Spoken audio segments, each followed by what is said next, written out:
तो सर इसमें अगर मैं पूछना चाहूँ, क्योंकि हमारे सेमिनार्स होते थे, वहाँ पे एक्स स्टूडेंट्स आते थे, हम बच्चे पीछे सो रहे होते थे बट जैसे उनकी सैलरी सुनते थे हमारे कान खड़े हो जाते थे कि हाँ भाई पैसों की बात हो रही है। तो सैलरी सुनना अच्छी बात है कि हाँ इतने पैसे बन रहे हैं, बट उसके लिए स्किल सेट या क्या उनको करना चाहिए अपने करियर में, कैसे पाथ को फॉलो करना चाहिए ताकि वो भी उस सैलरी पे पहुंच सकते हैं। मतलब 1 मंथ के 1 लाख एवरेज अगर पहुंचना हो उनको, तो कैसे पहुंचेंगे वो? एक जो मैंने पहले भी कहा, कांस्टेंट प्रैक्टिस वो ओके। बहुत ही ज़्यादा ज़रूरी है।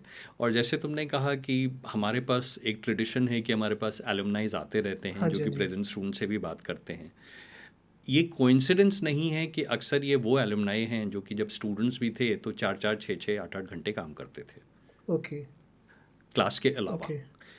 तो ये कभी कभी स्टूडेंट्स को लगता है कि कितनी सैलरी होगी, मैं ये कोर्स ज्वाइन करूं कि नहीं करूं। दे नॉर्मली जज an institute by the salary one student has drawn, okay. जो कि मैं समझता हूँ बहुत अनफेयर कंपैरिजन होता है। हम्म।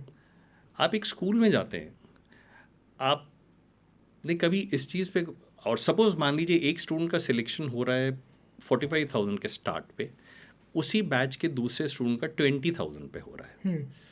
नॉर्मल एक स्टूडेंट की टेंडेंसी होगी वो क्रिटिसाइज करेगा इंस्टीट्यूट को। या। वो ये नहीं देखेगा कि इसी बैच से किसी का 50,000 का भी स्टार्ट लगा था। हम्म। जैसे कि हम लोग सब एक स्कूल से पढ़ के निकले हैं, हम सबके स्कूल का टॉपर शायद 95%, 98%, 92% रहा होगा। क्या हम लोग सब ने 95% स्कोर किया? नो। नहीं किया। But we will not blame ourselves, we'll blame the school. I will then we I will blame forget myself. कि उसी स्कूल ने 98% का टॉपर भी प्रोड्यूस किया है। या। तो कहीं ना कहीं आपका भी एफर्ट है। हाँ, एक अगर आप अच्छे स्कूल में, इंस्टीट्यूट में जा रहे हैं तो आपको वो माहौल दे रहा है, टीचर्स दे रहा है, मेहनत आपको करनी ही या। होगी। तो अगर आप सोच रहे हैं कि एक अच्छे इंजीनियरिंग कॉलेज के ग्रेजुएट की तरह आपकी भी सैलरी 50,000 से ऊपर हो, तो लेट्स नॉट फॉरगेट, एक अच्छे इंजीनियरिंग कॉलेज में एक स्टूडेंट इंजीनियरिंग के दौरान 8-8 घंटे लगाता या। है ना। चाहे एक डॉक्टर की बात करें, सही बात एक है। हम लोग सीए आर्टिकल की बात करें जो पढ़ाई भी करता है, आर्टिकलशिप भी कर रहा है, ये सब अपनी पढ़ाई के दौरान 8-8 घंटे लगा रहे हैं। हाँ जी। 8 घंटे मेरा स्टूडेंट अगर लगा ले पढ़ाई के दौरान तो उसको 50,000 से ऊपर की सैलरी मिलेगी। या। क्योंकि इतना वाइड गैप शायद बाकी में नहीं है जितना हमारे में है, in terms of number of jobs which are there and the number of students applying for it, there is yeah. A huge gap which is positive, the number of jobs are more. Yeah. तो अगर आप उस time पे consistently practice कर रहे हैं, portfolio आपका अच्छा है, आपकी ऑब्जर्वेशन स्किल्स अच्छी हैं, there is no way that you will be suppressed. Sir and ये हार्डवर्क की बात तो मैं मानता हूँ, खुद मानता हूँ, बिकॉज मेरा स्कूल में फोकस था क्रिकेट के ऊपर एंड समहाउ मेरी डिस टूट गई और मैं खेल नहीं पाया। बट उस टाइम पे यूँ था कि मैंने कहा कि अच्छे मार्क्स लाऊंगा तो किसी कॉलेज में जाके वहाँ पे अपना क्रिकेट कंटिन्यू रखूँगा और वहाँ से करूँगा। सो मैंने कहा कि मैं बैक बेंचर होके मैंने स्टार्ट करे थे फ्रंट बेंच पे एक टॉपर के साथ बैठ के पढ़ाई करना, दोस्ती होगी सब कुछ हो गई। सो मुझे नहीं लगा था कि मैं अच्छा स्कोर कर सकता हूँ, क्योंकि मेरे 20% आ रहा है, 30% आ रहा है अपने 11th-12th में। एंड शी रॉट, वो जो क्या बोलते हैं तो स्क्रिबल बोलते हैं शर्ट पे जब लिखते हैं, तो उन्होंने हाँ। लिखा मेरे उस पर score 70% in your 12th class. तो मैंने कहा यार ये क्या बोल दिया इसने and I score 75%। Oh wow. So that became an inspiration. या विद ब्रोकन रिस्ट, क्योंकि मेरा हाँ।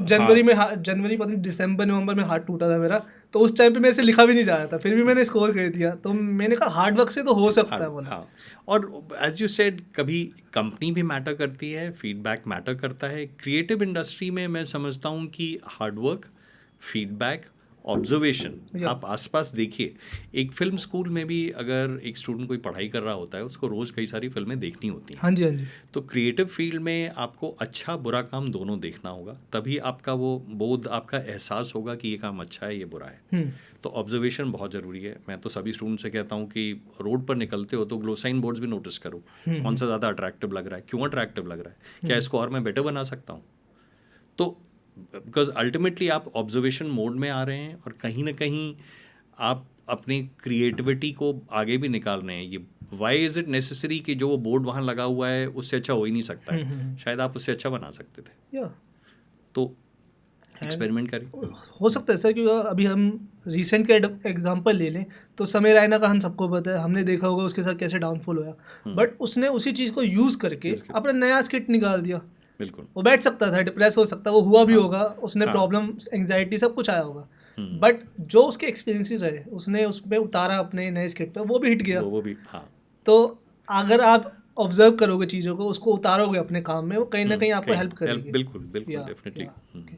थैंक यू सो मच भाई एंड तक देखने के लिए। अगर ऐसी और क्लिप्स चाहिए ना तो भाई सब्सक्राइब करो जाम विद जाम क्लिप्स को।